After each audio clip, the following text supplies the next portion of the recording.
Emmanuel, merci pour ta présence, merci pour ta grâce et merci pour ta fidélité. Gloire, honneur, louange à ton Saint-Nom. Merci d'avoir tout organisé ce soir. Amen. Amen. Merci à l'équipe de louange, merci beaucoup.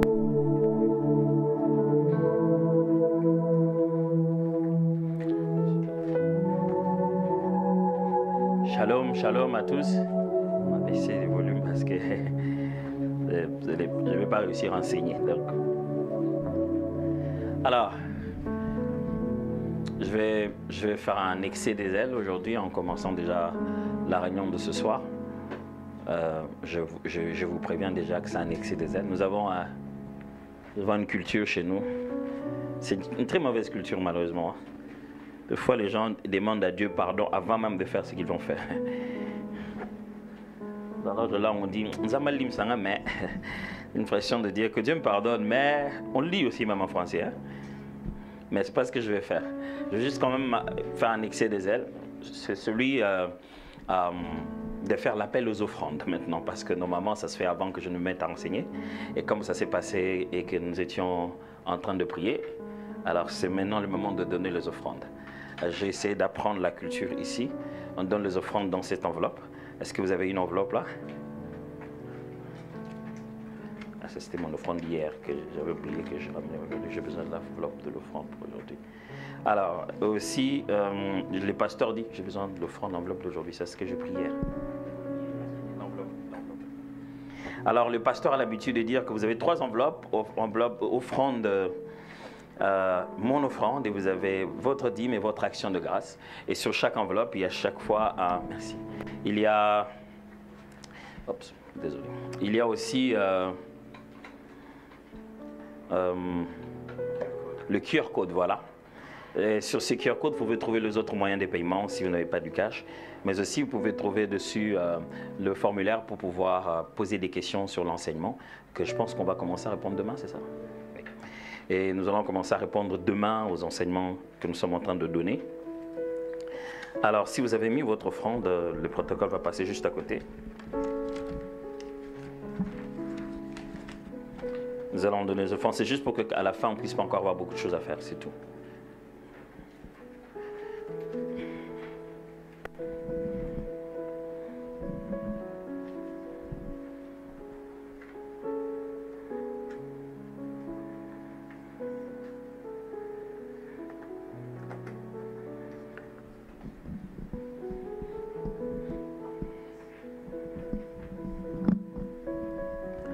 Alors, ça va jusqu'ici? J'ai posé la question que j'ai posée hier. Qui sont venus pour la toute première fois depuis qu'on a commencé? C'est votre toute première fois de venir depuis qu'on a commencé ces séances? Voilà. Bienvenue. Bienvenue à vous tous. Alors, je pose souvent cette question pour voir s'il y a beaucoup de gens et qui sont venus pour la première fois, si je dois récapituler ou pas, c'est en fait le but. Mais je me suis fait le devoir de rappeler que le contenu des autres jours sont disponibles sur les plateformes de l'Église, sur le YouTube de l'Église. Vous pouvez avoir le temps de le suivre. N'essayez pas de suivre ça à 23 h avant de dormir, parce que vous allez suivre l'autre partie dans un songe. Hein. Vous serez déjà en train de dormir. Alors, quand vous êtes éveillé, quand vous êtes en train de travailler ou quand vous êtes en train de faire la cuisine, mettez sur vos baffles, sur vos Google ou sur vos quoi que ce soit, vos baffles avec l'intelligence artificielle, laissez-le jouer, laissez la prédication, écoutez-la comme ça vous permet d'entendre et d'écouter en même temps. Alors, je vous suggérerais de reprendre le YouTube de l'Église, c'est Fila, Cité des Adorateurs. N'hésitez pas de vous y rendre et de regarder là-dessus. Il n'y a pas que cet enseignement, il y a d'autres enseignements qui seront de très grande édification pour vous tous. Alors, nous sommes en train de parler de la croissance et ses implications. Et depuis qu'on a commencé, j'ai pris une méthode très très académique où je vous fais en fait les résumés de contenu. Je vous dis ce que dit toute la Bible. Alors, je me suis dit qu'aujourd'hui, je vais prendre quand même une autre façon de faire. Et je vais passer peut-être un quart d'heure à à apprendre ça de manière très très scripturaire pour que vous voyez. D'abord, vous voyez très très bien, vous étudiez avec moi la Bible. Après, je vais commencer à présenter le côté un peu plus académique, la façon dont j'enseigne ici. C'est vraiment un grand nombre d'informations à vous communiquer. Alors, je suggérerais de prendre le livre des Actes des Apôtres, hein, Actes des Apôtres, chapitre 4. Oh, c'est révolu le temps. On lui remis le rouleau du livre et il ouvra l'endroit où il est écrit « L'Esprit du Seigneur est sur moi ». Maintenant, on est au moment où chacun prit son téléphone et l'alluma. Il déroula jusqu'à l'application Bible. Il cliqua, déroula le déroulé des chapitres. Il alla Actes des Apôtres.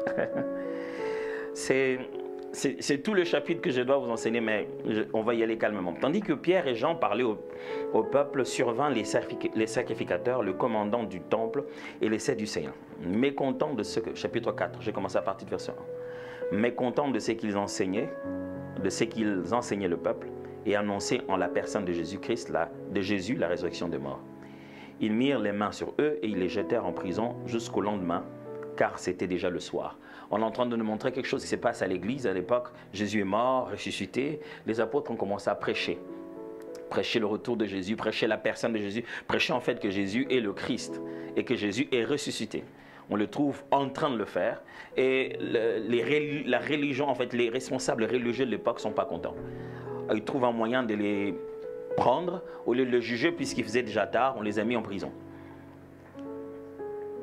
Cependant, beaucoup de ceux qui avaient entendu la parole crurent, et le nombre des hommes s'éleva à environ 5000. Est-ce que ça ne vous dérange pas qu'une église, l'église de Jésus, où on est venu que pour le salut des âmes, on cite des chiffres? On a commencé à citer les chiffres depuis Jésus. Chaque fois qu'il faisait des rassemblements des masses, on citait les chiffres. Parce que les chiffres déterminaient le degré d'influence. Ça montrait la portée de combien de personnes il a atteint. Et là, on est encore en train de continuer la même chose. Ce n'est pas pour dire que ceux qui ont la foule, ils sont meilleurs, mais c'est juste pour dire combien de gens étaient atteints. Et on dit cependant, beaucoup crurent, ils avaient entendu la parole et crurent, et le nombre des hommes s'éleva à environ 5000. C'était de la culture à l'époque, puisque les hommes faisaient la guerre et les hommes représentaient les clans ou la famille, donc ils avaient l'habitude de compter les hommes, en considérant que bon, derrière eux, il y a la femme et les enfants. Et vous voyez ça dans la Bible, on dit tout le temps 3000 hommes sans compter les femmes et les enfants. Alors donc là, quand on est en train de compter les nombres des hommes ici, c'est pour dire qu'il y a aussi des femmes et des enfants. Le nombre des hommes s'éleva à environ 5000. 5000 personnes crurent. 5000, mes amis. Le lendemain, le chef de peuple, les anciens, les scribes s'assemblèrent à Jérusalem avec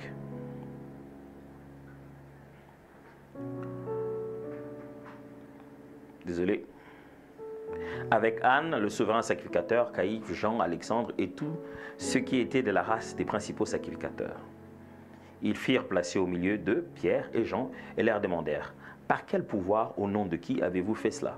Alors Pierre, rempli du Saint-Esprit, leur dit « Chef du peuple et ancien d'Israël, puisque nous sommes interrogés jusqu'à aujourd'hui sur un bienfait accordé à un homme malade, afin que nous disions comment il a été guéri, sachez-le tous, et que tout le peuple d'Israël le sache. C'est par le nom de Jésus-Christ de Nazareth que vous avez crucifié et que Dieu a ressuscité des morts. C'est par lui que cet homme se présente en pleine santé devant vous. » Ils sont questionnés, ça c'est une réalité que l'Église connaît toujours. On obtient des résultats, mais les gens dénigrent nos méthodes. L'Église sera même poursuivie, même traînée dans les tribunaux, pas parce qu'on a fait du mal, mais parce qu'on a fait du bien, non pas à la méthode des hommes. Et les hommes aiment une méthode qu'ils contrôlent. Là, on leur fait passer au tribunal, pas parce qu'ils ont rendu quelqu'un malade, non, parce qu'ils ont guéri quelqu'un de malade. Mais on le fait passer devant un tribunal, en disant avec quel pouvoir vous avez fait ça. Bon, ils ont dit, il faut qu'on soit clair, c'est au nom de Jésus-Christ de Nazareth qu'on l'a fait. Jésus est la pierre rejetée par vous qui bâtissez et qui est devenue la principale des langues. Il n'y a de salut en aucun autre nom, car il n'y a sous les ciels aucun autre nom qui ait été donné parmi les hommes, par lequel nous devions être sauvés. Je ne sais pas si vous avez suivi tout ce que je vous ai enseigné jusqu'ici, mais si vous avez très bien suivi, vous êtes en train de voir comment est en train de grandir cette église. Elle grandit comment? Premièrement, on prêche. Quand on a prêché, on nous dit quel est le nombre de ceux qui sont convertis. Vous vous souvenez du processus, le processus qualitatif qui commence par là? Conversion. Très bien, important. Et puis, donc c'est là.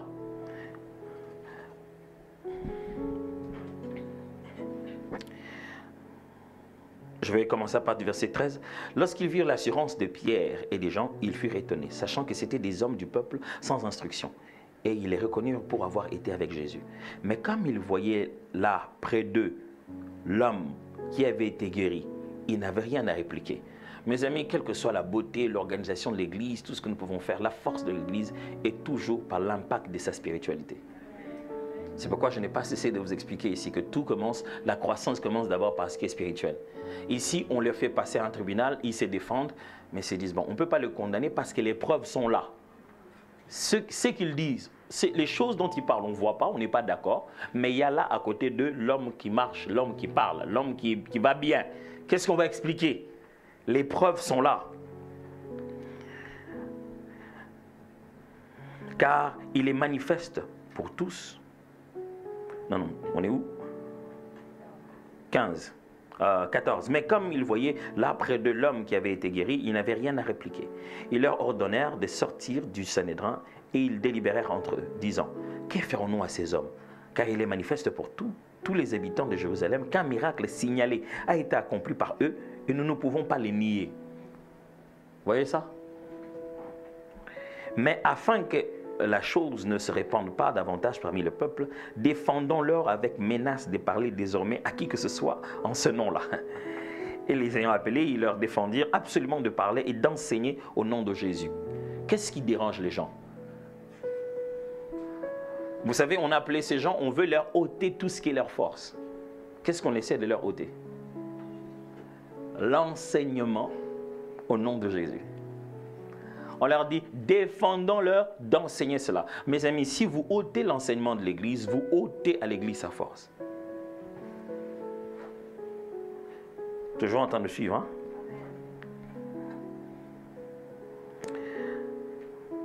En les ayant appelés, ils leur défendirent absolument de parler et d'enseigner au nom de Jésus. Pierre et Jean leur répondirent, jugez s'il est juste devant Dieu de vous obéir plutôt qu'à Dieu, car nous ne pouvons pas ne pas parler de ce que nous avons vu et entendu. Vous voyez ça? Ces deux verbes, ils les utilisent pour dire que nous sommes témoins.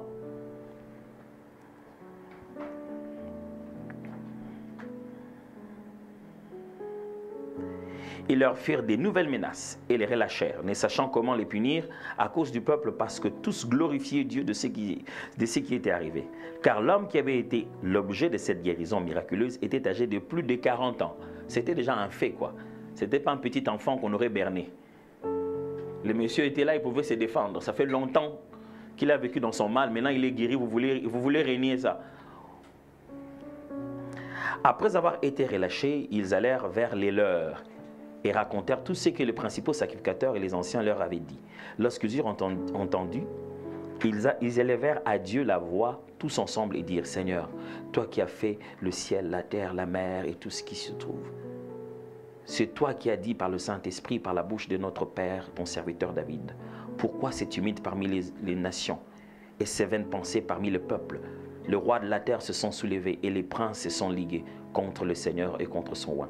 En effet, contre ton saint serviteur Jésus, que tu as oint, Hérode et Ponce Pilate se sont ligués dans cette ville après les nations, avec les nations et le peuple d'Israël, pour faire tout ce que ta main et ton conseil avaient arrêté d'avance. Et maintenant, Seigneur, vois leurs menaces et donne à tes serviteurs d'annoncer ta parole avec une pleine assurance, en étendant ta main pour qu'ils s'effacent des guérisons, des miracles, des prodiges par les noms de ton saint serviteur Jésus. Quand ils eurent prié, le lieu où ils étaient assemblés trembla. Ils furent tous remplis du Saint-Esprit et ils annonçaient la parole de Dieu avec assurance. Vous voyez? L'Église connaît une menace, l'Église se sent menacée, l'Église rentre dans ses sources, l'Église rentre dans sa force. Et cette force n'est ni administrative ni financière, c'est la prière. C'est pourquoi je suis en train de vous démontrer que la croissance de l'Église passe à 3 niveaux, au niveau spirituel, au niveau du leadership, au niveau de l'organisation. Et j'étais en train de vous expliquer hier la croissance au niveau spirituel.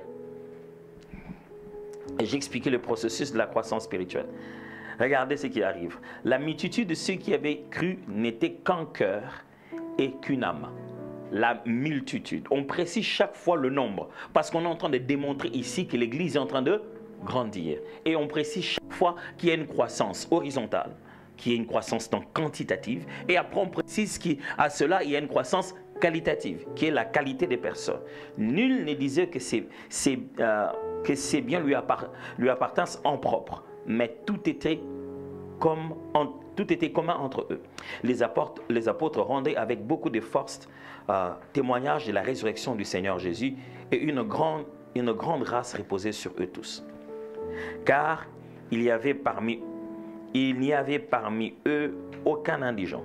Tous ceux qui possédaient des champs ou des maisons les vendaient, apportaient le prix de ce qu'ils avaient vendu et les déposaient aux pieds des apôtres. Et l'on faisait des distributions à chacun selon qu'il en avait besoin. Ouh. Ça, c'est pas un verset à lire ces derniers temps. Joseph, surnommé par les apôtres Barnabas, ce qui signifie fils d'exhortation, Lévi, originaire de Chypre, vendit un champ qu'il possédait, apporta l'argent et les déposa aux pieds des apôtres. On vient de me voir que c'est la force de l'enseignement qui a fait grandir un grand nombre de personnes qui se sont accrochées à Jésus, et parce que les apôtres ont compris leur force qui est de prier, plus ils ont prié, plus ils ont expérimenté la spiritualité à laquelle ils sont appelés. Ils prient, l'esprit le touche, ils bougent l'endroit et ils vivent quelque chose de spirituel. Mais tout de suite après, il y a des conséquences. Des conséquences qui sont liées à leur nombre. Ils doivent gérer ça. Ils sont pas, la Bible ne dit pas, puis ils se mirent à prier et l'argent parut. Chez nous, dans notre monnaie, à nous, il y a un coin où on écrit, je ne sais pas si ça existe toujours, mais longtemps quand on a grandi, on écrivait ça. Le contrefacteur est puni de servitude pénale. Donc celui qui va essayer de fabriquer cette monnaie sans que ce soit avec le même chiffre qu'il y a à la banque est censé être puni pénalement. Donc il y a... Mais c'est quand même un peu bizarre si on s'en va demander à Dieu de multiplier de l'argent de la banque. Ils auraient pu se mettre à prier, ils viennent de guérir un malade, mes amis. Mais quand il s'agit de résoudre des problèmes d'ordre sociaux, de problèmes liés à l'organisation, ils s'organisent autrement. Ils s'organisent d'abord par un réflexe naturel des uns des autres, à identifier le besoin qui les entoure, et ils organisent, ils mettent un système pour que ceux qui le collectent ensemble puissent résoudre le problème de tous et faire avancer l'Église. L'esprit est là, l'ancien est là, la guérison est là, mais l'organisation est là. Parce qu'une chose est sûre, s'ils ne se mettent pas à organiser ça, malgré la flamme, malgré le feu, cette institution va mourir. Jésus était encore sur la terre. Quand il prêchait dans son église, l'église ambulante du pasteur Jésus, il prêchait tellement, il débordait de foi, que les gens l'ont suivi si loin qu'il n'y avait plus de boutique pour acheter à manger. Et les disciples viennent le voir et disent, Seigneur, là, renvoie-le pendant qu'on a encore le temps, chacun va aller chercher quelque chose à manger. Et Jésus le regarde et dit, donnez-leur vous-même à manger. C'est-à-dire que le prédicateur prêche. On vient arrêter. C'est comme là, je suis en train de prêcher. À l'époque, ils n'avaient pas de papier. Nous, aujourd'hui, on peut... C'est pas qu'ils n'avaient pas de papier, mais c'est pas comme ça qu'ils le faisaient, quoi. Non, aujourd'hui, on peut t'amener un morceau de papier qui est déjà écrit. Il vous reste 5 minutes. Mais là, carrément, les apôtres sont venus le voir. Ils ont arrêté la prédication. Ils disent, Seigneur, c'est que tu as encore des choses à dire, mais là, avec l'heure et l'endroit où on est, ça ne va pas marcher. Mes amis, l'Église peut être spirituelle, profonde, mais je peux vous assurer que le développement social de l'institution appelée Église peut tuer le réveil spirituel. Si vous ne gérez pas bien les conséquences que mène le rassemblement des êtres humains, ça va tuer la spiritualité que vous êtes en train d'arroser. Est-ce que je me suis fait comprendre? Quand 2, 3, 4 êtres humains se rassemblent, je vous assure, ils ne se rassemblent pas en esprit et en vérité. Ils se rassemblent en chair et en os. Et ça a des conséquences totalement différentes. Avant que l'on ferme les yeux, il peut se passer des choses qui font que plus personne ne veut rester avec l'autre. Vous savez, quand on ferme les yeux, nous tous, alléluia, gloire à Dieu, oh Père, reçois la louange, alléluia, on révèle notre nature intérieure. Mais quand on ouvre les yeux, si on ne gère pas cette partie avec les yeux ouverts, on n'aura même plus le droit de fermer les yeux ensemble pour prier. Et très souvent, ce qui tue l'Église, ce n'est pas parce qu'on n'a pas fermé les yeux pour prier ensemble. on n'a pas géré très bien les conséquences du fait que nous soyons une institution sociale. Nous sommes une association des êtres humains, faite de chair et de sang, sujet à des faiblesses et aussi sujet à des contraintes. Puisque nous sommes des êtres humains, il y a des contraintes qui viennent avec ça.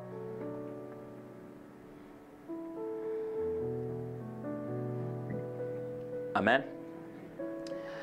Ici, vous avez quelqu'un comme Pierre qui est en train de diriger tout ça. Vous souvenez-vous, Pierre, il a vécu des miracles incroyables avec Jésus. Je ne sais pas pourquoi Jésus faisait des miracles toujours avec des poissons.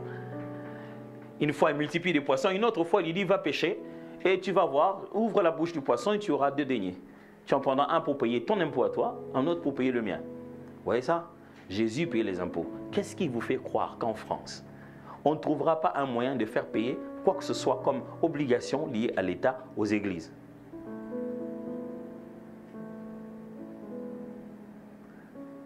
Ce n'est pas la marque de la bête. À l'époque de Jésus, il avait une institution ambulante. Il n'y avait même pas un mur où on écrivait « Église du pasteur Jésus ». Non.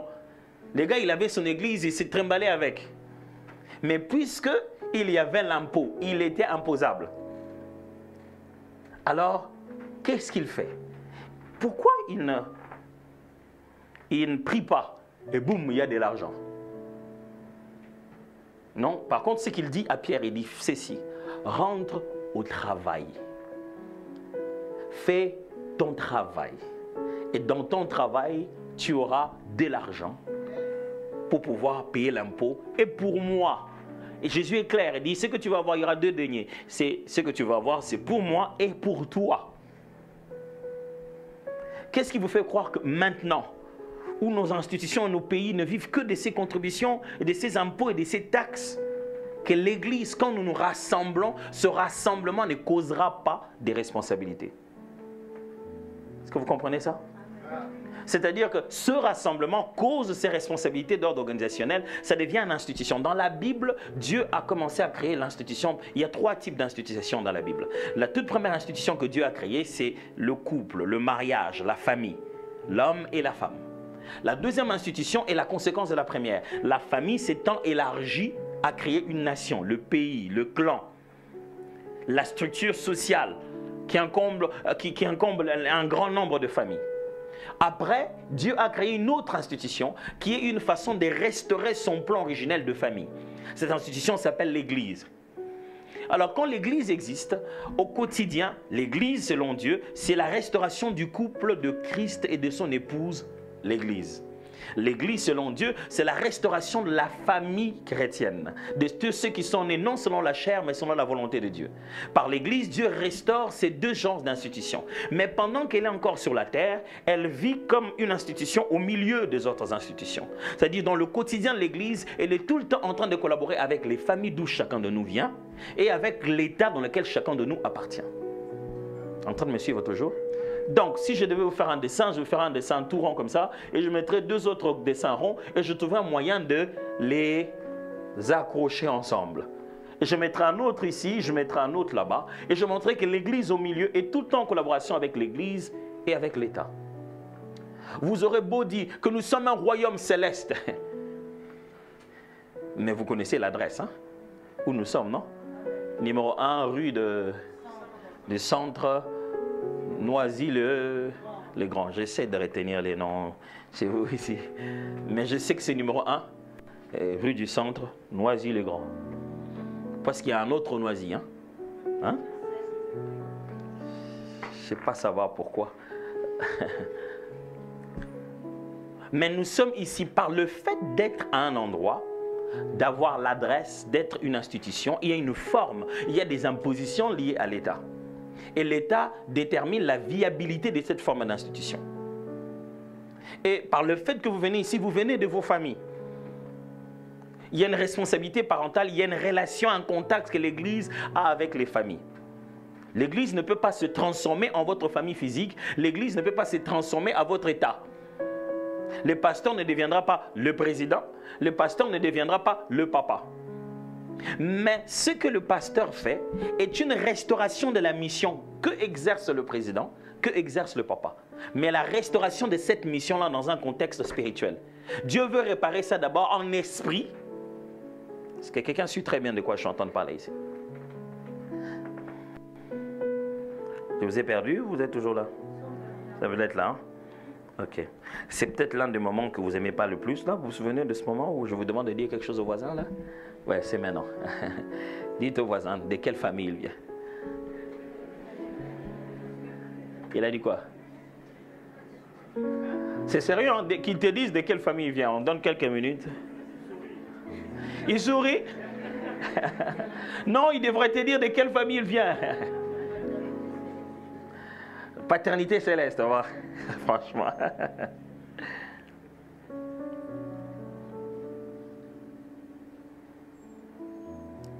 Hier, je vais vous expliquer le processus de la croissance spirituelle. J'ai fini en vous expliquant aussi le processus maintenant de la croissance quantitative. Donc, le côté horizontal de la croissance de la vie de l'Église. Qu'est-ce qui aide à une Église à grandir en nombre? Vous vous souvenez encore de 5 critères qui permettent de reconnaître la croissance de l'Église? Vous vous souvenez encore de ça?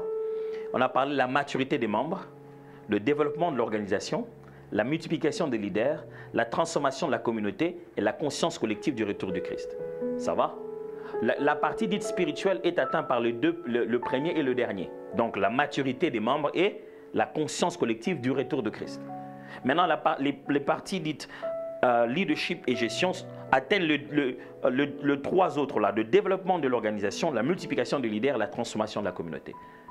Donc, je vous ai dit que pour que l'Église grandisse en nombre, grandisse en tant qu'institution, se développe en tant qu'institution, multiplie les leaders, la première des choses à faire, c'était la clarté de la culture et de l'identité. J'ai insisté sur le fait que la vision de l'Église doit être comprise, la mission de l'Église doit être comprise. J'ai fini en vous donnant 9 éléments qui sont des indicateurs quand quelqu'un vient dans une assemblée. Quand quelqu'un dit qu'il est membre ou il fréquente une église, il veut dire qu'il fréquente les cultes de cette église. D'accord avec moi? Il ne vient pas quand il n'y a personne. Il dit, bon, vous êtes membre de quelle église? Non, je suis membre de telle église. Ah, qu'est-ce que vous faites là-bas? Je vais juste laver les chaises avant que les gens viennent au culte. Non, il veut dire qu'il vient là-bas le dimanche. Alors, quand ils viennent pour s'identifier à son église, pour s'identifier à cette assemblée, commence à dire qu'elle devient membre de cette assemblée, cette personne va regarder 9 éléments. Et j'ai parlé de ces 9 éléments. Vous pensez qu'il faut que je revienne encore sur ça? C'était bon? C'était bon? Ok? Je sais que c'était vers la fin de la prédication, ça allait un peu plus vite, mais j'aimerais les citer rapidement, ok? Je parlais de l'accueil, le système d'accueil. Je parlais de le setup, tout ce qui est déco, ainsi de suite. Je parlais de la tenue, l'accoutrement. Je parlais du langage, la façon de parler. Je parlais de la musique. Je parlais du message, le contenu, leur message, la particularité du message que Dieu leur a donné. Je parlais de l'expérience, comment quand cette personne quitte l'église, rentre, quels sont les souvenirs, comment on peut dire que j'ai été à tel endroit, qu'est-ce qu'il a expérimenté, son vécu, son expérience et les choses que cette personne garde. Je parle de la prise en charge, c'est-à-dire que le contact qu'on garde avec la personne quand elle a quitté l'église, en fait quand elle a fini son culte, elle est rentrée, comment elle garde ce contact, comment on l'a pris en charge. Et j'ai parlé de la nature de membre. Les gens regardent avec qui, il sera membre de l'église avec qui. S'il regarde les gens, il se dit, on dirait que je ne suis pas venu au bon endroit ici. Je vais souffrir si je suis membre de cette église ici. Alors, après avoir regardé la culture et l'identité, il y a 3 autres choses que je suis censé vous enseigner, mais je trouve que ça va être long. Je risque de ne pas entrer sur les conséquences de la croissance. Or, le but, c'est la croissance et ses conséquences. Je vais aller quand même les citer, ça va? Donc, la deuxième des choses du point de vue de la croissance quantitative, il y a ce qu'on appelle la structuration des tâches. La structuration et la répartition des tâches. Une église ne grandit pas seulement parce qu'on connaît quelle est sa vision, quelle est son identité, mais une église grandit aussi parce que chacun est en train de faire ce qu'il devait faire. Et il le sait très bien. Le corps ne peut pas être fait que des jambes, je l'ai dit. il a donné aux uns une chose, aux autres une autre. Quand vous lisez dans Romains chapitre 12, à partir déjà du verset 4, on est en train de décrire le fait que nous ne sommes pas pareils, on est différents. Et chacun de nous devrait se concentrer dans son domaine. Que celui qui enseigne, enseigne. Celui qui prophétise, prophétise. Que chacun de nous est dans un couloir de son appel. L'Église commence à fonctionner bien quand chacun sait ce qu'il est censé faire. Le problème qu'on a souvent dans nos églises locales, c'est qu'on nous a juste dit, vous êtes dans la louange, vous êtes dans l'intercession. Jusqu'à ce qu'on fasse quelque chose et on nous dit, moi je n'aime pas ça. Il ne faut pas faire ça ici. Les choses que vous avez fait là, je n'ai pas beaucoup aimé. Ok, je pense que peut-être qu'on doit s'asseoir et je dois avoir la liste des choses que je ne dois pas faire. Au lieu que chaque fois je découvre par ton humeur du jour que ce que j'ai fait n'est pas bien. Je ne sais pas si je me fais comprendre. Vous ne pouvez pas évaluer quelqu'un sans avoir donné les objectifs. Vous ne pouvez pas donner une mission sans avoir donné l'ordre de mission, le cahier de charge, sans avoir donné le job description. Et Jésus, quand il voulait commencer sa mission, il nous a clairement dit son job description. Il a ouvert ça dans Ésaïe et il a lu dans Matthieu chapitre 4. L'Esprit du Seigneur est sur moi. Et il m'a oint pour. Il commence à citer ce qu'il va se mettre à faire. Et le jour où Jean avait des confusions, il a envoyé ses disciples, il a dit, allez lui dire, est-ce que c'est lui ou on devait entendre un autre? Jésus ne lui a pas dit, c'est moi. Jésus lui a récité le job description et il lui a dit comment il était en train de les remplir. Il a dit, allez dire à Jean, les aveugles voient, les paralytiques marchent, la parole est annoncée. Il ne lui a pas dit, allez lui dire que c'est moi qui n'ai pas peur, c'est moi, rien. Il lui a juste dit, voici ce que je devais faire et allez lui dire, c'est en train d'être fait. Personne d'autre ne peut le faire si ce n'est pas moi. Alors moi j'ai une question pour vous. Dans ce que vous êtes en train de faire, vous faites quoi dans cette église? C'est écrit où? Vous le savez comment? Être pasteur c'est difficile, hein? Très souvent les gens veulent que tout soit déjà sur un carton, que vous avez déjà tout préparé. Et très souvent, quand vous dites aux gens ce qu'ils doivent savoir, à ce moment-là, ils ne sont pas concentrés. C'est 3 ans, 4 ans, 5 ans après qu'eux, ils commencent à se rendre compte que ça devient important, qu'ils y reviennent. Et qu'ils viennent vous dire, pasteur, vous ne m'avez jamais rien dit. Mais mon cher, tu te souviens quand on faisait les VR? Tu te souviens quand on faisait oui? Mais j'avais dit non. Non, mais moi, je n'avais pas encore compris. Alors, si tu n'as pas compris, est-ce que ça signifie que moi, je n'ai pas parlé? C'est pourquoi l'avantage des écrits. Parce que finalement, chacun peut consulter de temps en temps les écrits qu'on lui a donnés. Et dans la vie, vous devez savoir que tout ne doit pas absolument venir d'un leader. Vous grandissez vite par votre capacité à savoir comment sortir de votre leader la nourriture dont vous avez besoin. On appelle ça faire une demande à son onction. C'est-à-dire que vous savez les questions lui poser, avec quelle attitude être avec lui dans sa relation, au point qu'il est tout le temps ouvert avec vous. Je ne sais pas si je me fais comprendre ici. Alors, l'Église évolue bien quand chacun connaît très bien son travail. Et son travail n'est pas sur la bouche du pasteur, ni sur la bouche de son responsable. Son travail est quelque part écrit et tout le monde le sait. Il n'est pas le seul à savoir. Nous tous, on le sait. Tous les équipiers le savent. Il y a une description de tâches bien particulière et une répartition bien claire des tâches. Ici, on fait ça. Ici, on fait ça. Chaque fois qu'une institution n'évolue pas, c'est parce qu'il y a certainement un désordre. Chaque fois qu'on perd de vitesse, c'est très souvent le problème de la structure.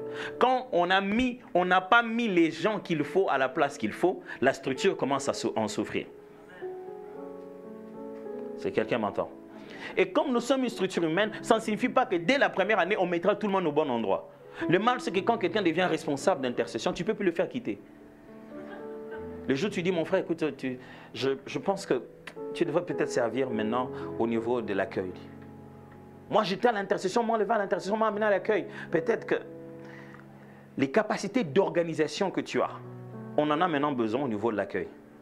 Ce que tu as fait là-bas, tu as déjà donné les preuves de ton ministère. Tu as créé déjà une succession. Tu as déjà élevé des disciples qui peuvent continuer ce travail-là. Alors maintenant, on a besoin de cette même capacité organisationnelle, mais dans un autre secteur de l'Église. Quand vous servez à l'église, ne vous considérez pas comme si, comment je vais dire ça, comme si vous êtes obligé d'être à l'endroit où vous êtes. C'est un jeu de rotation. Le Seigneur nous donne des rôles d'après les saisons pour le bien-être de l'église. Il y a des choses que si vous continuez à le faire, cette église ne grandira pas. Vous devez avoir l'humilité de vous dire, moi j'arrête de faire, quelqu'un d'autre se met à faire. Et c'est là que vous allez découvrir que, ok, ça pouvait grandir. Sans moi. Je me souviendrai toujours le jour où l'apôtre Dallo est venu nous voir et qui nous a prévenu que voilà, on allait faire un dédoublement et que l'avenir de l'église, c'était son absence. Et que les églises de Philadelphie allaient grandir, allaient devenir vraiment grandes si lui, il arrêtait d'être pasteur au quotidien. C'est contradictoire, hein? Selon les hommes. Mais c'est complètement biblique. C'est toujours comme ça que ça fonctionnait. Par sa mort, nous sommes sauvés. Par son enlèvement, nous sommes multipliés. À un moment donné, c'est le changement des rôles des pasteurs, les changements de rôle du leader qui améliorent les conditions de travail. Mais quand le leader est encore derrière vous en train de faire votre tâche, vous lui empêchez d'échanger de rôle. Et vous bloquez l'institution. C'était complexe? Je répétais ça. C'est-à-dire quand chaque fois celui qui vous conduit se met à faire la même chose qu'il fait chaque fois là, vous lui empêchez de changer de rôle et de commencer à jouer un autre rôle. Et donc cela bloque l'institution. Vous avez créé un plafond pour vous-même. Il y a des rôles qu'il joue maintenant, c'est parce qu'il y a peu de gens. Maintenant, vous qui venez, que vous êtes qualifié, vous devez prendre la relève. Ça lui permettra à lui de jouer un autre rôle. Imaginez-vous que nous sommes dans une barque et moi je suis en train de pagayer et en même temps je suis le capitaine. Donc je parle à gauche, à droite, attention, mais je gère, mais je dois garder aussi les mouvements. Si j'ai un nombre suffisant, je donnerai à quelqu'un d'autre de pagayer, alors je me tiendrai à un endroit où je peux maintenant conduire. Tu auras l'impression que je ne travaille pas, mais je travaille beaucoup plus que vous. Si je ne vous dis pas quoi faire, malgré vos muscles, on ne va pas atteindre ce qu'il faut faire. Je ne sais pas si je me fais comprendre ici. Alors, la structuration, la force de la croissance d'une église, c'est la structure. Je vous l'ai dit, je crois vous avoir dit la dernière fois. Si la masse grandit trop fort et qu'elle ne raconte pas la structure appropriée, eh bien la masse va détruire la structure. Vous vous souvenez quand je vous ai raconté de mon histoire d'être obèse? Quand vous n'avez pas la masse qu'il faut, la structure va vous détruire. C'est-à-dire que, je veux dire, quand vous n'avez pas la structure qu'il faut, plutôt la masse va vous détruire. C'est-à-dire que vous devenez si grand que les os que vous avez ne supportent pas la masse que vous avez. Vous allez devenir très nombreux, mais vous n'êtes pas organisé à l'intérieur pour absorber les nombres. C'est-à-dire ça doit demander du changement. Quand vous êtes en train de dire que cette église est en train de grandir, ça veut dire que ça va demander du changement.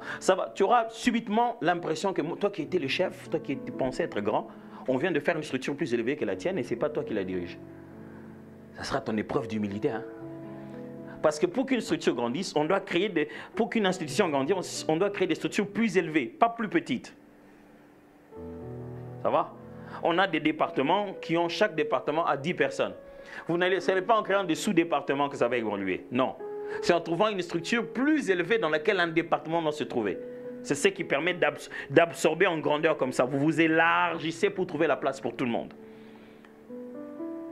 Est-ce que vous avez quelque part un endroit où vous pouvez écrire ou bien vous avez des écrits de qu'est-ce que vous faites vraiment dans votre église? Est-ce que vous pouvez dessiner la structure de votre église? Comment ça se fonctionne? Qui est qui? Bon, moi dans cette église, je connais seulement les pasteurs. Hein? Et puis, la dame là qui s'essaie toujours à côté d'elle, ça doit être sa femme. Hein? Ouais, c'est sa femme. Et le frère là qui conduit toujours la louange, celui qui est un peu fort comme ça. Ce sont les gens personnes que je connais. Et vous êtes membre de l'église? Oui, membre de cette église-là. Oh, franchement, quel genre de membre êtes-vous? Vous ne faites pas partie de cette structure. Vous ne savez pas dans quoi vous êtes. Quand la structure est claire, elle sait très bien absorber le nombre. Quand tout le monde arrive, même quand ils viennent en masse, il y a tellement de portes d'entrée que ça absorbe le nombre directement. Les gens viennent en grand nombre, mais ils ne se sentent jamais isolés. L'église grandit en nombre, mais personne ne se sent comme s'il était dans une église de trop de gens. Parce qu'il y a une telle structure qu'il y a un moyen de connaître 2, 4, 5, 6 personnes. Il reste toujours dans une petite famille. Sinon, mes amis, ces grandes églises de 30, de 20 000 personnes seraient déjà mortes depuis longtemps. Comment elles continuent à exister? Parce qu'elles ont des super structures qui permettent à ce que quiconque entre dans ces systèmes-là continue toujours à vivre une église chaleureuse avec des gens autour. Il n'est pas perdu. Il y a des groupes, il y a des petits groupes, il y a des structures, des mini-structures. Il y a toutes ces choses-là. Quand il n'y a pas une forte structuration, l'église ne va pas grandir. La structure qui marche pour 100 personnes ne marchera pas pour 1000 personnes. La structure qui marche pour 200 personnes ne marchera pas pour 20 000 personnes. Nous, en 6 ans, on a eu combien? Peut-être 4 ans. 4 changements de structure. À chaque croissance qu'on avait, il fallait restructurer des choses. Il fallait bouger les choses. Il fallait arranger, améliorer les choses. Mes amis, quand vous n'avez pas un papier où le pasteur écrit pour vous, c'est quoi votre job description, invitez-les à prendre un café quelque part. Un Quick ou un McDo ou quoi. Mais papa, pourquoi vous m'avez choisi moi? Qu'est-ce que vous pensez que j'ai de particulier? Écrivez ça. Revenez-le en disant, quand je parle avec vous, j'ai l'impression que vous êtes en train de me dire que mon travail c'est ça. Qu'est-ce que vous pensez de ma façon de voir mon travail? Oui, je pense que c'est bien, c'est aussi ça, mais c'est aussi, vous complétez. Après le lendemain, vous lui voyez un mail, 1 minute, en disant, bon pasteur, après notre entretien que j'ai beaucoup apprécié ce jour-là, j'étais vraiment touché, je voulais vous envoyer ce petit document pour que vous et moi on se souvienne un peu de la mission que le Seigneur m'a donnée dans cette église. Vous m'avez dit qu'il faudrait A, B, C, D, E, F, c'est fini. Ça s'est officialisé, c'est devenu un document. Seulement un conseil, quand vous l'invitez comme ça, il ne faut pas que chacun paye son café quand même. Franchement, c'est vous qui l'avez invité. Il faut dire, pasteur, on a fini, maintenant vous payez votre café, moi aussi je paye le mien. Non. Ce n'est qu'une technique pour vous apprendre comment, en fait, on peut justement prendre cette description de la structuration. Mais la structure doit être claire. Si elle n'est pas claire, on ne va pas grandir. La hiérarchisation, comment on appelle ça, la manière dont l'autorité découle dans l'assemblée, ça doit être clair. On ne doit pas avoir tout le temps l'impression que quand le responsable de département n'est pas là, il y a un grand désordre. Et la réunion n'a pas commencé. Quand on arrive, ok. Pourquoi on n'a pas encore commencé? Le frère José n'est pas encore là. Quand le frère José n'est pas là, qui fait le travail? Quand le frère José n'est pas là dans pareilles circonstances, ce type de réunion, c'est sous la responsabilité de qui? Chacun doit être responsable. Jésus était clair avec Pierre. Il dit, écoute, Pierre, quand tu seras revenu à toi-même, paie tes frères. C'est clair, vous êtes tous des apôtres, mais je t'ai donné une primauté. Je t'ai donné une responsabilité de t'occuper des autres. On peut être autant égaux, mais on a des responsabilités. Et chacun doit les saisir clairement. Et ces structures doivent être bien organisées. Si la structure n'est pas grande, le nombre va vous perdre. Est-ce que quelqu'un m'a entendu? La structure doit être claire, grande, suffisamment grande. La structure doit même précéder la masse. La structure doit être suffisamment grande que même quand l'église grandit, vous n'avez pas besoin d'échanger de suite. Faites une structure d'après votre vision, pas d'après votre état actuel. Faites une structure qui ressemble à où vous allez, pas par où vous êtes en train de passer pour l'instant. Et puis, bien, la planification stratégique. Nous, très souvent, les chrétiens, nous n'aimons pas planifier. Nous pensons que ce n'est pas spirituel. Surtout quand on aime parler en langue. C'est dit, on va laisser le Seigneur faire seulement comme il veut. Vous pensez vraiment que c'est comme ça que ça se fait? Mes collaborateurs et moi, je pense qu'avec le temps, ils se sont habitués avec moi. Je leur ai dit toujours, alors, ne me sortez pas une histoire du genre, il faut absolument que j'attende la veille parce que je veux que le flow, je veux laisser la liberté au Saint-Esprit. Le Saint-Esprit est très libre. Tu ne peux pas le bloquer quoi que ce soit. Il est très libre. Et entre nous, c'est l'Esprit de Dieu qui a parlé au jardin d'Éden que la descendance de la femme écrasera la tête du serpent. Combien d'années avant? C'est lui qui a encore parlé par Isaïe. C'est lui qui a encore parlé par Moïse, bien avant. Même par Abraham. Même par David. David a prophétisé un verset qui n'a été utile qu'au diable lors de la tentation à Jésus. David l'a dit. Tu ne permettras pas que son pied ne heurte le sol. Et ce verset-là qu'il utilise, c'est Satan quand il essaie de tenter Jésus. Il dit saute, parce qu'il est écrit, il ne permettra pas que ton pied ne heurte le sol. Bien avant. Mon cher, quel est le Saint-Esprit que tu as qui ne fonctionne qu'à la dernière minute? Je pense que si j'ai l'esprit, je peux avoir l'avantage des centaines d'années, des dizaines d'années, des vingtaines d'années. Quelle est la force de l'Église? C'est que nous savons où est en train de finir ce monde. Alors, pourquoi voulez-vous croire à l'esprit de dernière minute? Vous croyez que à l'esprit en dernière minute. Vous pensez que si vous dites trop tôt, ça risquera d'être la chair. Dieu dit, je connais les projets que j'ai formés pour vous. Mes amis, Dieu n'est pas en train de former ce projet progressivement. Il s'est dit, Seigneur, qu'est-ce qu'on peut faire demain? Attends, je ne sais pas encore, je parle. Non, il sait très bien où va cette église, fut la cité des adorateurs. Mais vous ne lui posez pas cette question-là. Tu ne lui poses pas cette question dans le département où tu es. Tu ne poses pas cette question. Tu penses que ce n'est pas intéressant. Ça viendra seulement, ça viendra seulement là. On va rester, on va attendre le flot de l'esprit. Mon frère, le flot de l'esprit, il est permanent. Chaque fois que tu entres dans la présence de Dieu, tu entres dans l'éternité. Tout le temps se confond. Tu peux voir 20 ans, 50 ans, si tu veux. Si tu es disponible à voir ça. Et nous, les églises, surtout qui aimons les choses spirituelles, nous n'aimons pas la planification. Nous avons l'impression que nous empêchons à Dieu d'agir. Mais nous parlons tout le temps de la vision. Donc non, la vision de cette année, mes amis, vision veut dire une destination. Et plan veut dire le chemin par lequel on va atteindre cette destination-là. Si tu veux voir quelqu'un qui n'a pas d'objectif, c'est quelqu'un qui n'a pas de plan. On dit souvent, si tu ne sais pas où tu vas, tout le chemin t'y amène, n'est-ce pas? Tu ne sais pas où tu vas. Donc si tu prends ce chemin, tu iras là-bas. Pas là-bas, c'est où? Parce que là-bas n'existe pas. Alors, ce qui fait que vous n'arrivez pas à vous rendre compte, est-ce qu'on évolue dans notre vision? Quels devaient être les repères qui allaient nous montrer qu'on est en train d'évoluer? Quel est le plan? Non, on veut atteindre 10 000 âmes. On fera comment? Quel est le plan? Quelle est la stratégie que nous allons utiliser? Quel est le plan? Les apôtres, ils avaient un plan. Ils sont venus, Seigneur, donne à tes serviteurs de prêcher l'évangile avec puissance et qu'ils s'effacent des miracles. Ils avaient leur plan et leur stratégie. Si nous continuons à prêcher, nous n'allons pas nous arrêter, nous allons continuer à prêcher. Et plus il se fera des miracles, plus il se fera de conversions. Quel est votre plan? Est-ce que vous connaissez le plan de cette église? Est-ce que vous connaissez quels sont les pas, quels sont les repères, comment on sait qu'on est en train d'avancer? Dans quel plan vous êtes embarqué?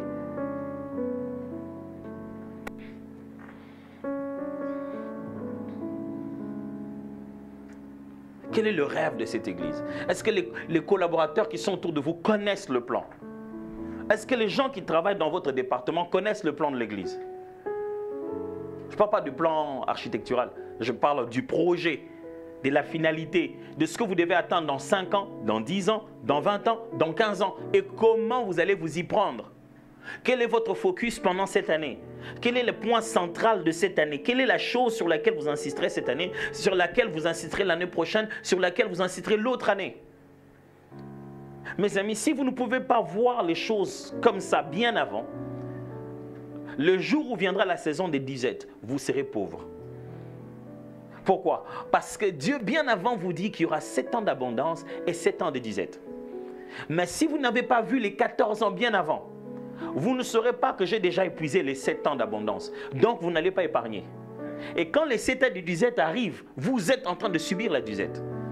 C'est que Dieu était en train de dire au Pharaon et à l'Égypte, il est obligatoire qu'il y ait sécheresse, mais vous n'êtes pas obligé d'être pauvre. Vous pouvez prendre vos 7 ans d'abondance, les garder tellement bien, les appliquer aux 7 ans de disette. Est-ce que vous me suivez ici très bien?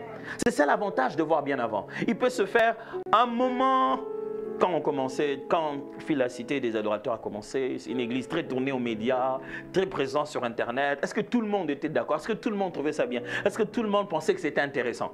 Mais quand le Covid est arrivé, on se rend compte qu'ils étaient bien positionnés pour les temps comme ceux-ci. Et ceux qui ne suivaient même pas la cité des adorateurs l'ont suivi. On dit, ah, ok, ah, donc cette église existait. Ok, ah bon, voilà.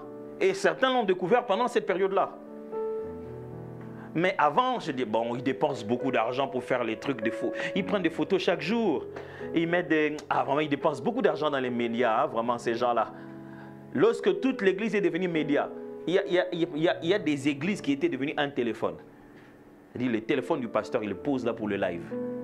Bien-aimé dans le Seigneur, vraiment, je vous dis merci. Et puis, boum, le courant part. Ça sont des choses que vous n'avez pas souvent ici.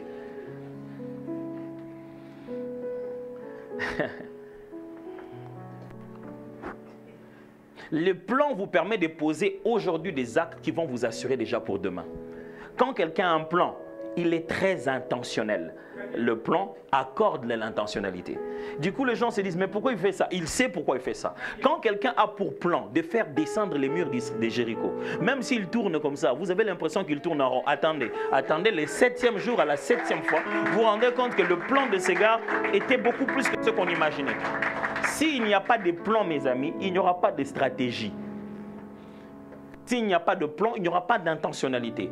Ne fonctionnez pas dans un système sans connaître le plan stratégique. Posez des questions. Des fois, ces choses existent, mais vous êtes arrivé et vous restez seulement superficiel. Posez des questions à qui de droit. Il y a des gens dans l'église, il y a des pamphlets, il y a des flyers, ils ne les lisent jamais. Quand ils les prennent, c'est parce qu'ils veulent écrire leur numéro et passer à quelqu'un d'autre. Attends, j'ai pas de stylo. Il n'a jamais lu le pamphlet de l'église. Il ne sait même pas ce qu'il y a dedans. Il voit la description, il voit le Facebook de l'église. Il n'a jamais même lu en bas la description de l'église.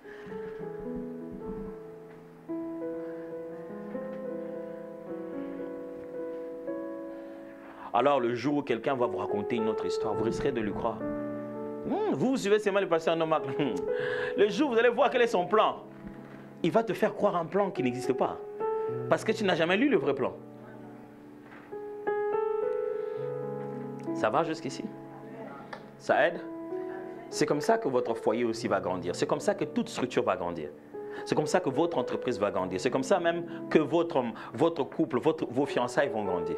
Ça doit être clair. L'homme fait quoi? La femme fait quoi? Les tâches doivent être claires. Il ne faut pas attendre que l'homme fasse ce que la femme fait. On est dans une relation où, bon, on te dit c'est toi l'homme, tu dis mais pourquoi c'est moi l'homme? Tu dis mais tu aurais dû faire ça, mais toi aussi tu aurais dû faire. Mais c'est toi l'homme. Ah non, mais moi aussi je suis un être humain. Oui, l'être humain homme. Et ça n'avance pas parce qu'il n'y a pas de plan. Non, ma soeur, je pense que mon cœur bat beaucoup pour toi. En fait, il battait bien avant. C'était pourquoi alors? Mon cœur bat beaucoup pour toi, tu vois, vraiment. Je voudrais que toi et moi, par la grâce de Dieu, nous puissions nous marier un jour. Ok, c'est bon. C'est quoi le jour? J'ai même entendu des gens dire, je voulais juste te parler pour que nous puissions regarder ensemble l'avenir. Je dis, bon. Je dis, bah ok, il n'y en a pas sur Netflix, il faut que je regarde moi-même. L'avenir là que tu demandes qu'on regarde ensemble. Il faut avoir un plan. Mais dans cette église, dès qu'on vous voit ensemble, on commence à vous faire la pression. Mais franchement, pourquoi vous êtes ensemble? Quel est le plan? On dit, mais c'est quand vous vous mariez quand? Ils nous demandent tout le temps, vous mariez quand? Vous mariez quand? Mais pourquoi vous êtes ensemble? C'est quoi le plan? Non, mais on est encore là, on va s'étudier,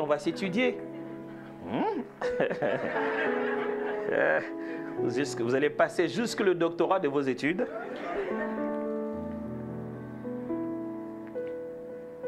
Et en fin de compte, dans le développement, dans la croissance quantitative, il y a aussi un aspect, c'est celui du développement des leaders. L'Église grandit quand les personnes icônes ou les représentants de l'institution se multiplient. Quand les têtes, j'allais dire les têtes d'affiche, mais je vais dire ici quand les personnes qui incarnent l'autorité dans l'institution se multiplient.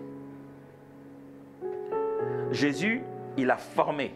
Il avait 70 personnes desquelles il a tiré 12. Il les a formées et il est parti. Il les a laissées. Eux aussi sont coincés, il y a besoin de faire autre chose. Ils vont instituer 7 autres diacres. Et puis, ils font plein d'autres disciples. Et ils commencent à avoir d'autres apôtres. On entend maintenant des noms comme Paul, comme Barnabas, qui n'étaient pas avec Jésus. Si l'Église existe jusqu'aujourd'hui, c'est parce qu'à chaque génération, il y a eu des leaders. L'Église ne grandit pas parce qu'on fait beaucoup d'actions et que les gens viennent en grand nombre. Non. L'Église grandit parce qu'on a de plus en plus de leaders influents. Parce que les grands nombres s'en vont après. Est-ce que vous me comprenez très bien? La masse, retenez très bien, ça va peut-être beaucoup vous aider. Les événements additionnent les gens dans l'Église. Les leaders multiplient les gens dans l'Église. La multiplication de l'Église ne vient pas avec les événements de masse. Dans les événements de masse, après qu'il y ait un grand nombre de gens, un petit nombre va rester. Un très petit nombre. Donc ça ne fera pas la multiplication. La multiplication, c'est 2 plus 2, 4. 2 fois 2, 4. La multiplication commence à faire ressentir son sens quand ça passe à 2 plus 2 plus 2, 6. 2 fois 2 fois 2, 8. Vous voyez comment ça commence à changer là? Ça, c'est ce qu'on appelle la multiplication. Donc, l'unité se multiplie. Il y a 2 fois 2 fois 2. L'unité première était 2. L'unité seconde devient 4. Qui devient 2 fois plus. Ok, j'ai perdu les gens qui détestaient les maths à l'école. Ils se sont dit, j'aimais pas ça déjà, ça vient encore à l'église. Non, juste que quand on additionne, l'unité c'est 2. Quand on additionne avec 2, ça devient 4. Et quand on additionne avec la prochaine unité qui est 2, ça devient 6. Pendant que 2 multiplié par 2, l'unité devient maintenant 4. Donc 2 fois 2 font 4. Quand on multiplie par 2, l'unité de départ est 4. Qu'on prend 4 deux fois. C'est-à-dire c'est 4 maintenant qu'on prend 2 fois, pas 2 qu'on prend 2 fois. C'est 4 maintenant qu'on prend 2 fois qui deviennent 8. Quand on va ajouter encore multiplier par 2, ce n'est plus 2 qu'on prend 2 fois. C'est maintenant 8 qu'on prend 2 fois qui va devenir 16. Or, quand tu prends 2 plus 2 plus 2 plus 2, tu prends ça 4 fois, ça ne va pas te donner 16. Et on multiplie l'Église quand on multiplie des leaders. On multiplie des visages de personnes actives. On multiplie des personnes potentielles, capables. On voit que d'autres fils et filles naissent. On voit que l'autorité est partagée. Ça prend du temps pour que les gens s'habituent à ça.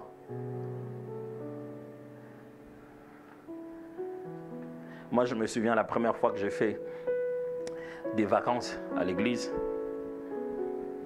Je veux dire que c'était des vacances quasiment forcées. Hein. Ce n'était pas vraiment des vacances dans tous les cas. J'ai juste un peu fouillé l'église. J'ai accepté une invitation et ça m'a permis de fouiller. Je me souviens, on devait aller à Mwanda. Et en fait, parce que je suis allé... Au début, quand on a commencé l'église, donc j'étais l'enseignant principal. J'enseignais tout dans tout. J'enseignais les ouvriers, j'enseignais le mercredi, j'enseignais les jeudis, j'enseignais les dimanches, j'enseignais au culte matinal.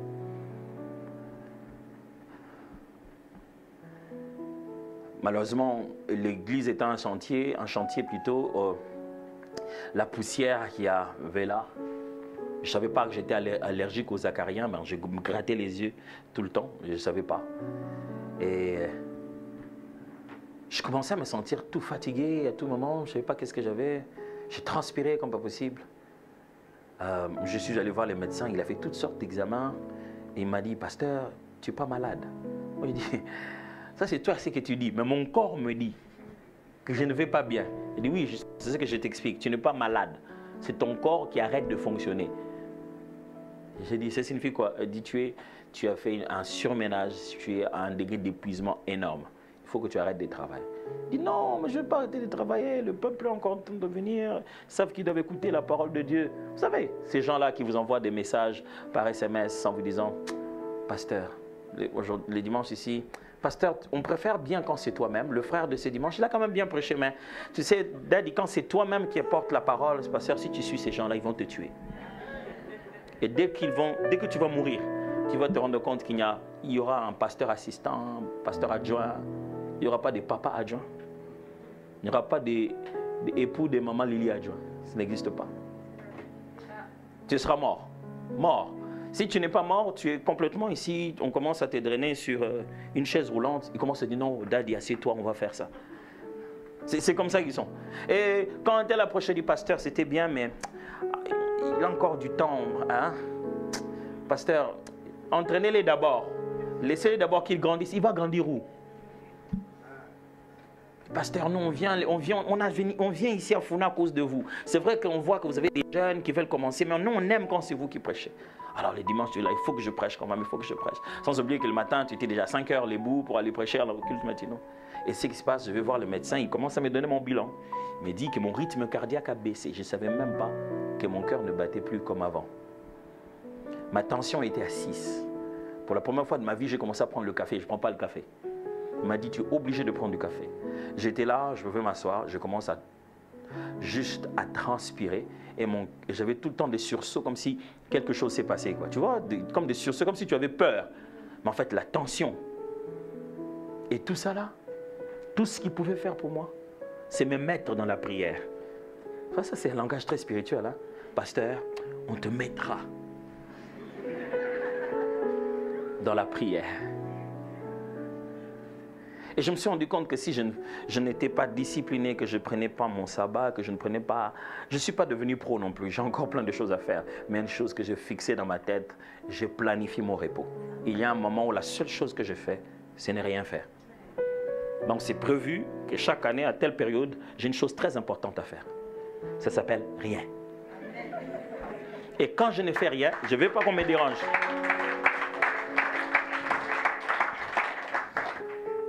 Et quand je ne fais rien, je ne veux pas qu'on me dérange. Et j'étais dans tous ces états-là parce que les gens n'étaient pas prêts à voir la relève, à voir d'autres leaders. Quand je suis revenu de ce voyage, j'étais déterminé. Je dis, il faut très vite trouver la relève. Très vite. Au début de l'église, je venais de couples pour donner les annonces. 2 personnes carrément. Il y avait une personne pour faire la prière d'ouverture, une autre personne pour faire les annonces, une autre personne un couple pour accueillir les nouveaux venus, une autre personne pour recevoir, pour pouvoir prier pour les enfants. Certains se sont plaints, dit non, franchement ça fait trop de gens qui passent à la chair. J'ai dit oui. Oui, c'est vrai, vous pensez, hein? Ok, il y a fait trop de gens. Ok. Je fais comme si de rien n'était. Le dimanche prochain, je fais passer encore 4 personnes. Parce que j'avais besoin très vite que l'Église s'habitue à voir de nouveaux leaders. Ça a pris 3, 4, 5 mois après, on a restructuré le système. Maintenant, j'ai mis l'accent sur le worship leader, on leur donnait maintenant plus de temps, ainsi de suite. Et ça multipliait des gens. Il y avait certains des pasteurs, quand ils prêchent, j'ai plein d'SMS après. Pasteur, pourquoi, vraiment, il faut qu'il apprenne. Un jour, je suis passé devant l'église, j'ai dit à tout le monde, mes amis, j'aimerais vous dire que les frères et sœurs qui passent ici, ils sont chez eux, dans leur maison. Est-ce que vous serez content que l'un de vôtres devienne meilleur sur une chose qu'il aurait pu apprendre chez lui et qu'il devienne meilleur en apprenant chez les autres?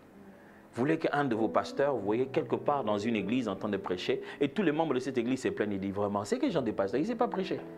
Dans son église, il prêche comment? Ah, dans son église, on ne lui a pas donné le temps d'apprendre. Hein. Dans son église, on préfère des produits finis. Et si ses frères et sœurs n'apprennent pas sur cette chair, si vous n'êtes pas patient avec eux, personne ne les sera. Et vous ne serez jamais fiers d'eux parce qu'ils n'auront jamais appris. Alors à partir d'aujourd'hui, accordez-leur, allez les voir à la fin, dites-leur la chose que vous trouvez que ça ne marche pas. Moi, de mon côté, je leur apprendrai tout ce que je fais qui fait que vous puissiez aimer mes prédications. Je les mettrai dans la même institution, dans la même université, et tous ils ont étudié à la même université que moi.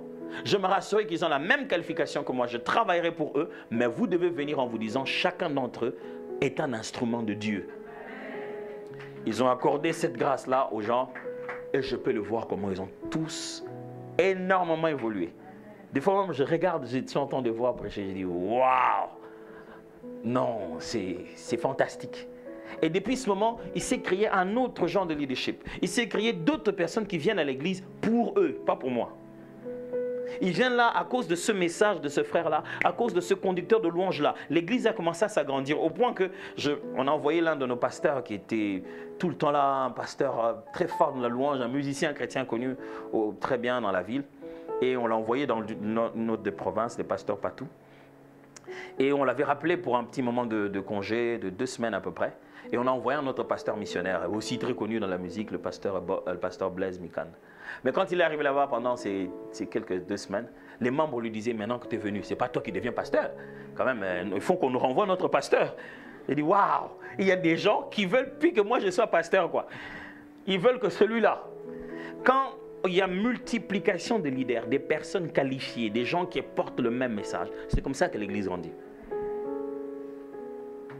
Ce n'est pas juste des multiplications d'assemblées. Parce qu'aujourd'hui, si on a une église à Bordeaux, une église à... Si toutes ces églises-là n'ont pas des leaders dessus, ce sont que des rassemblements qui vont s'exploser demain. Je ne sais pas si je me fais comprendre. Ces églises-là, s'il n'y a pas de leader dessus, ce qui va se passer très souvent, quand une église commence sans que vous ayez envoyé votre leader, il se fera un moment ou un autre. Attendez, 1 année, 2 ans, 3 ans, même à la 10e année, les noyaux de départ vont quitter cette église. Les gens qui ont commencé ce noyau-là vont partir de là. Surtout si vous leur avez envoyé un missionnaire. S'ils étaient en commençant, ce n'était pas eux qui avaient... Il n'y avait pas cette personne-là. Même si cette personne est un bon leader. Ceux qui ont commencé au départ vont partir. Pourquoi? La vision qui a commencé à l'intérieur, ils l'ont juste identifiée à votre église. Elle était proche de vous. Eux-mêmes, ils n'ont pas bien compris leur vision et ils ont cru qu'ils étaient vous. Et ils vont beaucoup être vous jusqu'au jour où ils arrivent à leur terminus et ils ont l'impression que vous passez. Ils disent non, nous on voulait aller jusque-là. Ils disent mais non, fille la cité des adorateurs, c'est ça. Ils disent non, mais nous on aime bien comment on adore, comment on loue. Ils disent non, oui, on loue, on adore, mais il y a aussi suivre les enseignements. Ils disent non, non, non, non, non, je trouve que ça ne marche pas bien ici. Quelqu'un m'entend? Je vous ennuie fort aujourd'hui, hein? Ben, dans tous les cas, si vous aviez dit oui, j'allais continuer. Dans les 4 minutes qui me restent, je voudrais dire, commencer à enseigner les conséquences, ou bien, je ne veux pas dire les conséquences négatives, je vais les appeler les défis de la croissance. Premier défi, gain-perte des membres. Gain et perte, ou bien arrivée et départ des membres. Chaque fois qu'il y a croissance, il y a ces deux mouvements. Il y a certains qui s'en vont et il y a d'autres qui arrivent. Pendant la croissance, mes amis, ne vous inquiétez pas de ce qu'il y ait des gens qui sont en train de partir. J'entends des fois, pasteur, les gens sont forts en matière de culpabiliser. Hein. Ils disent, vous êtes berger, vous ne pouvez pas laisser les brebis. La Bible dit, Jésus va chercher même la seule brebis là. Une brebis là, la Bible dit que Jésus va même chercher cette brebis là. Ils confondent le bon berger. Celui qui va chercher même cette brebis là, c'est le Seigneur qui va se rassurer que cette brebis là restera dans la bergerie. La bergerie, ce n'est pas l'église locale. La bergerie, c'est le corps du Christ. Alors, quand vous grandissez, il y a certainement des gens qui vont s'arrêter en chemin. Ils vont dire, c'est devenu loin. Ah, maintenant ils ont quitté ici, ils sont là-bas. Ah non, moi, j'arriverai plus à venir là-bas, c'est tout. Le fait seulement que ça a quitté ici, c'est devenu un arrêt de train de plus. C'est trop pour lui. Il y a un autre qui dit, ah, bah maintenant, je trouve qu'il y a trop de jeunes garçons. Il y a trop de jeunes, ça devient trop bouillant. Moi, j'aime pas. C'est fini. Tu peux beau expliquer ça. Il y a un autre qui va te dire, ah, je crois que le Seigneur nous a convaincus de ne plus venir. Il y a un autre qui va entrer dans un mauvais groupe WhatsApp. Ceux qui sont chargés d'évaluer la compétence des gens à l'église. Il dit, qu'est-ce que tu as pensé? Tu penses de quoi? Moi, je ne vais pas beaucoup aimer. Ils commencent à s'influencer entre eux. Entre eux, il se passe des messages. Ils ne se rendent pas compte qu'ils sont en train de créer un groupe. Boum! Demain, ce sera Dieu qui a parlé. Dieu n'a pas parlé. C'était juste des WhatsApp qui sont parlés. Et puis, ils vont dire, non, pasteur, un va venir te dire, pasteur, moi, je sens que je suis convaincu que bon, je ne peux plus continuer avec lui. Mon temps est fini ici. Un autre va venir dire, pasteur, je sens que je ne suis pas... Et puis, tu vas te rendre compte, 1, 2, 3, 4, 5 qui sont en train de venir, 10 qui partent. Si tu veux être un bon berger, un bon père, laisse-les partir. C'est le seul moyen qui leur permettra de revenir et de se dire, pasteur, je crois que je dois revenir. Parce qu'on dirait qu'à ce moment-là, je n'avais pas bien compris l'orientation de Dieu. Alors, la croissance fait ça aussi. Ça fait des gens qui partent, pas parce qu'ils sont mauvais, parce que vous êtes mauvais, mais à un moment-là, ils ont pensé que la meilleure façon d'obéir et de voir clair, c'est que je me détache d'abord de tout ça. Et ça leur donne maintenant des meilleures raisons de revenir. Alors, quand vous êtes dans la croissance, mes amis, ne regardez pas d'un mauvais œil ceux qui partent. Pas du tout. Et ne regardez pas non plus d'un mauvais œil ce qui arrive. Parce que pendant la croissance, vous devez vous habituer à agrandir votre famille. Les choses qui détruisent la croissance dans l'église, c'est quand les gens se sont compactés. Ils deviennent des petits clans. Les nouveaux continuent toujours à se sentir nouveaux. Ça fait 1 mois qu'il vient à l'église, mais il se sent toujours que lui, il est nouveau ici. Elle est nouvelle ici. Parce que quand on finit, amen, amen. Hé, hey, Karine, ça va? Ah, oui, on lui dit, bon, bonjour ma soeur, ça va par là. Elle est ma soeur, l'autre c'est Karine. Il n'y a pas un système qui l'intègre. Alors, l'église, si elle doit grandir, on doit être capable de se dire que je dois commencer à causer avec des gens que je ne connais pas. Je dois me mettre, j'ai parlé seulement avec Dave et puis après il y a un autre frère. Mon frère, comment tu t'appelles là? Je prends moi et Dave, on va s'associer à ce 3e frère, on commence à parler. L'église, c'est ça. Ça deviendra inconfortable. Au lieu de commencer à parler, Dave et moi, on était en train de parler, et puis je dis, il y a le frère, mon frère, ça va. Allons parler là-bas, il risque de... Vous êtes en train de tuer la croissance. La croissance signifie que vous allez avoir d'autres têtes. Et même des gens que vous avez l'impression qu'ils sont un peu chelous, mais Jésus les prend comme ça. Ces frères-là, vraiment, ses coiffures, sa démarche, il ne m'inspire pas confiance. Tu es sûr que toi, tu inspires confiance. Seulement, quand on grandit, mes amis, en tant qu'assemblée, on doit accepter les nouvelles personnes, des nouveaux tempéraments. Il dit non, non, cette soeur-là, j'arrive pas à rester avec elle. Elle parle toujours, elle n'a même pas de frein, elle parle toujours comme ça. Hey, Dieu s'est rendu compte que vous manquez quelqu'un qui parle comme ça. Il dit non, moi je préfère les gens qui sont toujours au cadre. La croissance signifie que de nouvelles personnalités vont entrer. Quelqu'un qui vient avec une personnalité que vous n'aviez pas avant. Et les minutes sont épuisées. Donc demain, on va continuer avec les autres conséquences de la... Alors, je parie que vous êtes en train de poser des questions. Je l'espère bien. Parce que ce serait une bonne chose pour moi que d'avoir le temps de répondre aux questions que vous avez posées. Donc, s'il vous plaît, le QR code est gratuit. Prenez votre téléphone, scannez-le. En passant aujourd'hui, pendant que vous êtes en train de rentrer à la maison, pendant que la matière est encore fraîche, posez la question que vous pensez. Je pense que c'est parti déjà demain ou après-demain qu'on commence les réponses.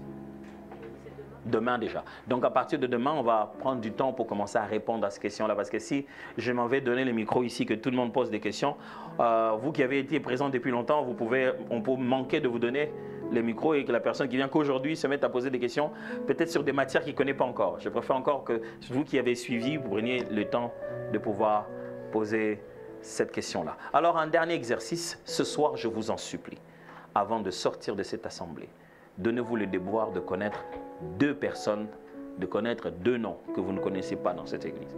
Vous connaissez le visage, mais vous ne connaissez pas le prénom. Ce sera l'examen de demain. Donc demain, on va commencer. On va pimenter l'examen. Vous trouverez comment pimenter l'examen. 2 noms de frères, sœurs. Mon frère, j'ai dit frère et sœur, pas sœur et sœur. C'est-à-dire, donc 2 noms de personnes que vous ne connaissiez pas, que vous puissiez connaître ici. Je vais laisser la parole au pasteur. On le reçoit en acclamant très fort.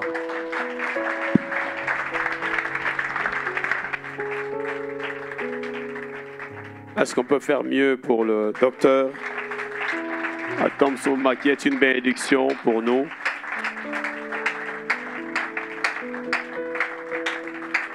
Gloire à Dieu. Et on se rend compte qu'il y a tellement de choses à apprendre. Qui est d'accord qu'il revienne au moins ici 2 fois par an?